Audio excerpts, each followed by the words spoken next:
Assalamualaikum warahmatullahi wabarakatuh. Perkenalkan, nama saya Septian Semi Pertama. Di sini saya akan menjelaskan tentang getaran, gelombang, dan bunyi.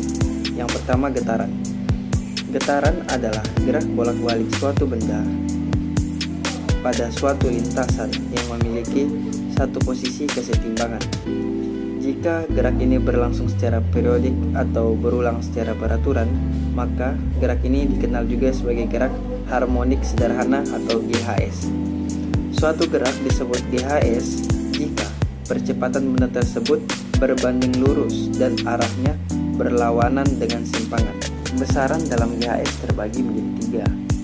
Yang pertama disebut perioda atau dilambangkan dengan T, adalah waktu yang dibutuhkan benda untuk melakukan satu osilasi penuh disebut sebagai perioda. Yang kedua, frekuensi atau dilambangkan dengan F. Banyaknya osilasi dalam satu satuan waktu dikenal sebagai frekuensi atau F.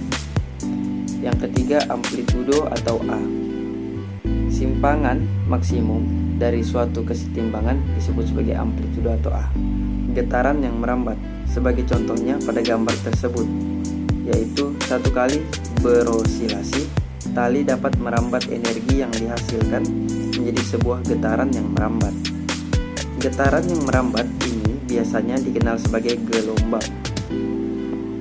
Nah, Gelombang adalah gangguan berupa getaran yang merambat melalui suatu materi tanpa menyebabkan perubahan yang permanen dari posisi materi tersebut. Merupakan definisi gelombang secara lengkap.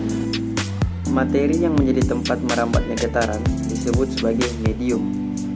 Saat merambat, gelombang akan mentransfer energi dari satu tempat ke tempat lainnya secara seri dalam bentuk gerakan yang periodik dari materi-materi yang menyusun medium materinya.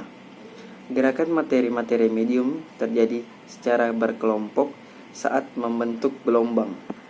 Adapun jenis-jenis gelombang secara umum dikenal dua jenis gelombang, yaitu gelombang transversal, yang kedua gelombang longitudinal.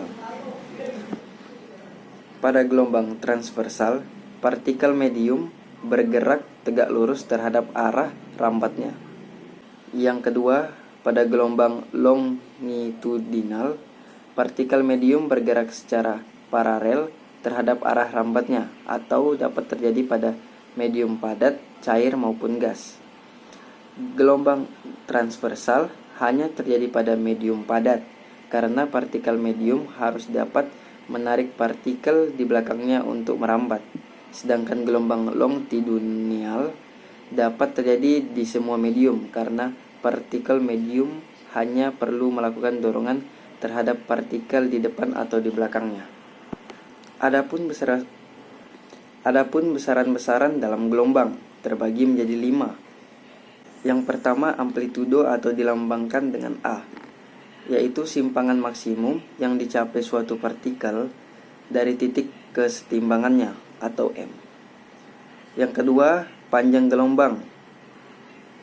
Jarak antara posisi kemunculan satu bagian gelombang ke bagian gelombang yang sama pada kemunculan berikutnya secara berurutan, satu gelombang utuh. Yang ketiga, frekuensi. Banyaknya gelombang yang terjadi dalam satu satuan waktu. Yang keempat, periodata. Yang keempat, perioda. Waktu yang dibutuhkan medium untuk melakukan satu gelombang penuh. Yang kelima, cepat rambat gelombang atau yang dilambangkan dengan V, yaitu rata-rata pergerakan gelombang pada medium setiap satuan waktunya. Resonansi gelombang.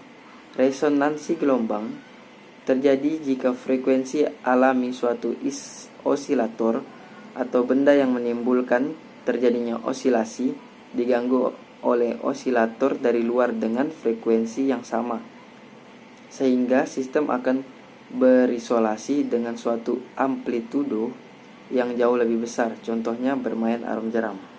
Bunyi merupakan gangguan atau suara yang sampai ke indera pendengaran kita setelah menggetarkan medium penghantarnya. Gangguan atau suara tersebut dikenal sebagai gelombang bunyi. Gelombang bunyi merupakan longitudinal karena Proses penghantarnya melalui perapatan dan perenggangan partikel dalam medium, gas, cair atau padat. Sumber gelombang bunyi akan bergetar dan getarannya akan ditransfer pada medium penghantar dengan cara mengganggu kerapatan medium.